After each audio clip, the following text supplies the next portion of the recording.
আসসালামু আলাইকুম, কেমন আছেন সবাই? আশা করি ভালো আছেন। আমি আলহামদুলিল্লাহ ভালো আছি। Stable life Israfil Rabi global গোলমেন্স সবাইকে নতুন একটি ব্লগের সাথে স্বাগত জানাই। তো আজ আমি আবারও অনেক দিন পর একটা নতুন ব্লগ নিয়ে এসে হাজির হয়েছি। তো আজ আমি যেটা আপনাদেরকে বানিয়ে দেখাবো ছোলার ডালের পকোড়া। তো কিভাবে বানাবেন এতে চলুন শুরু করা যাক আজকের রেসিপিটা। যেরকম যতটা পরিমাণ মতো বানাবেন সেরকমভাবে ছোলার ডালটা দেবেন।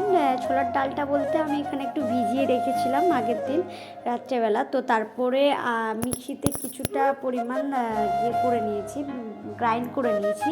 তো বেশি গ্রাইন্ড করবেন না, যাতে একটু গোটা গোটা থাকে, দাঁতে যাতে চেবালে একটু কটকট ভালো লাগে, খেতে আওয়াজ হয় সেরকম মতো। তো তারপরে পেঁয়াজ কুচি, ধনেপাতা কুচি, কাঁচা লঙ্কা কুচি, এখানে 2 টেবিল স্পুন বেসন আর 2 টেবিল স্পুন কর্নফ্লাওয়ার পাউডার আর স্বাদ মতো নুন।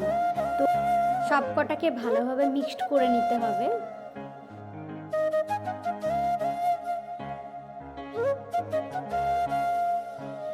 ছোলার ডালের পকোড়াটা এভাবে একটু বাড়িতে বানিয়ে দেখবেন, অনেক টেস্টি লাগে অনেক।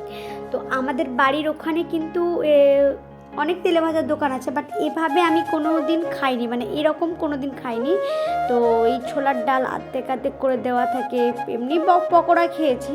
কিন্তু আমি এখন যেখানে থাকি সেখানে কিন্তু প্রত্যেকটা দোকানেই দেখি এরকমভাবেই বানায়, মানে পকোড়া বা কোনো পেঁয়াজি বা টিকিয়া এই ধরনের কোনো জিনিস কিছু কিনলেই দেখি ওই ছোলার ডাল দেওয়া থাকে, আর খুব টেস্ট লাগে খেতে, প্রচুর পরিমাণে খুব ভালো লাগে খেতে।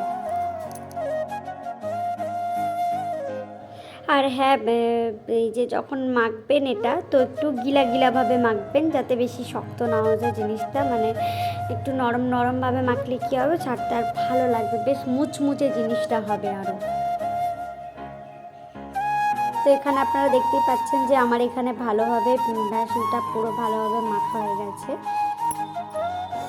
তো এরপরে তেল গরম করার জন্য আমি গ্যাসের মধ্যে ফ্রাইং প্যানটা চাপিয়ে দেবো। তেল গরম হয়ে এসেছে দেখতে পাচ্ছেন, এবার এক এক করে ছেড়ে দিয়েছি, এক পিঠ করে হয়েও গেছে ভাজা আমার এখানে পকোড়াগুলো।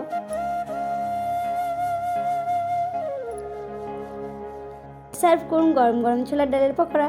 তো ভিডিওটি এই পর্যন্তই। যদি ভিডিওটি ভালো লেগে থাকে তাহলে do like, share and subscribe. That's my channel stable life Israfil Rabi global গোলমেন্স। সবাই ভালো থাকবেন, সুস্থ থাকবেন, টাটা।